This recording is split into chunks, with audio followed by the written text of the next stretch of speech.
just want to say that I was one of the 31,000 submissions, and Same. much of my submission was about my experience at Magic Talk towards the end of my time there, when I was questioning mandates, questioning the efficacy of the vaccine, about whether or not it worked. I was not coming out and saying this stuff doesn't work. All I was doing was pointing out the results of some research from overseas, some anecdotal stuff that was happening around New Zealand. Anyway, I get the call from the boss on, I think, a Monday or a Tuesday, saying, your program is becoming known as Anti-Vax Central.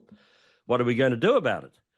And I said, well, I would like to think nothing, because after all, I'm in Talkback Radio. This is where hosts give opinions.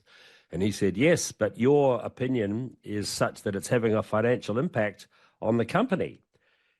And I said, what do you mean about that? He said, well, you know what I mean. And I took it to believe that all the government advertising that was going around at the time, and possibly some other bigger corporates as well, the woke corporates who were spending money with MediaWorks on that particular outlet, were not prepared to back this guy who dared to think outside the mainstream narrative. So on Thursday, I resigned, and that was the end of 49 years in mainstream media. So I expressed that in my submission. I said it's disgraceful that in a liberal democracy, a free democracy where opinions are guaranteed, freedom of speech is guaranteed by legislation, that I was basically shut down from a public forum expressing opinions.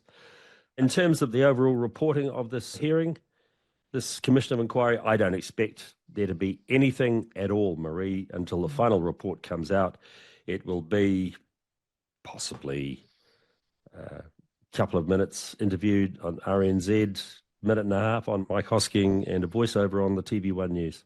That'll be it. I just don't see, even though this has the potential to be a very important document, which is finally given to the New Zealand public, I just don't see there being much in the way of mainstream coverage when it finally hits us, February next year. I just wonder whether or not part of the reason for that is when one is complicit in the crime, one does not necessarily want to admit that, do they? Well, absolutely.